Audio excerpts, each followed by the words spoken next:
In this video, I'm going to show you how to use the AIM questionnaire interactive version. The questionnaire can be found quickly through the top bar of the AMBIT manual homepage, just here.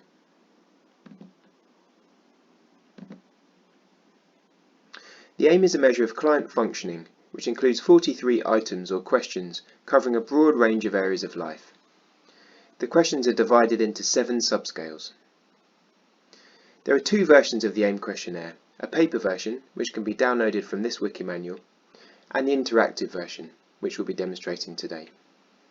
The paper version can also be found here from the drop-down bar. The interactive version is hosted within the AMBIT manual and can be accessed freely. It's completed directly in the manual and is scored automatically.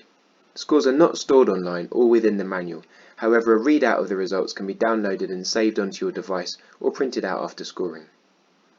If you're completing this on a smaller screen, it might help to expand the window using the arrow function.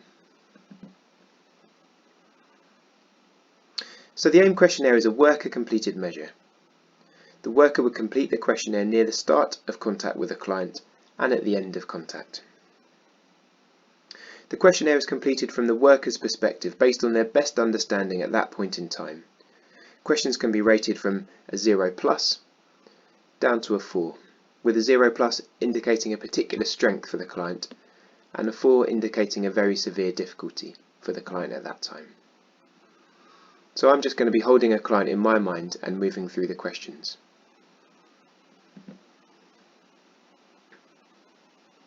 Each question also has the option of denoting it as a key problem. So this may be a particular intervention target for the worker, and there are a maximum of 6 key problems that can be denoted. So you can see that once we've completed a question, it allows us to move on to the next.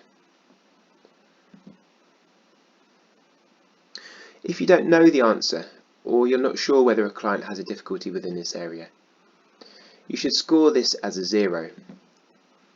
But we'd encourage you to return back to this after you've found out more information from your client through your assessment, and then rescore the AIM when you can.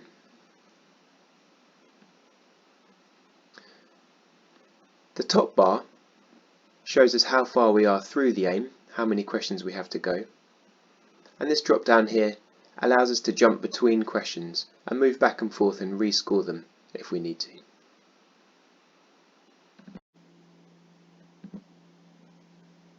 Now we can see from the top bar that I've completed the questionnaire, and I can click on the Results tab here, and we can firstly see the suggested interventions. These are the interventions that are most relevant in relation to the client's scores. It's important to say that these interventions are suggestions based on the available evidence and scores. They're a guide and can be useful as a way of checking that these options have been considered, rather than telling a worker what they must do. The suggested interventions can be presented in different ways. The Focal tab ranks the interventions by severity of the problem, so the interventions which correspond to the most severe problems are ranked on top. Global ranks the interventions in relation to the number of problems that correspond to each intervention. Those interventions at the top connect with a greater number of the problems. And finally, the Limit option allows us to see suggested interventions based on only those questions rated as key problems.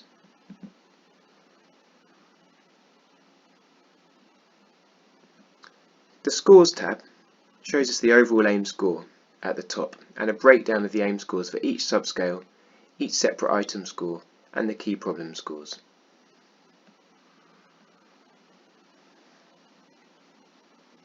When we click on the Download tab, the scores are either downloaded into a Word document or can be downloaded into a CSV file, which opens into Microsoft Excel. We can copy the data also into the clipboard, which can be pasted directly into the AIM spreadsheet, which is specifically designed to store, visualize and analyze your AIM data. And just a final reminder that after the page is closed, the scores won't be saved.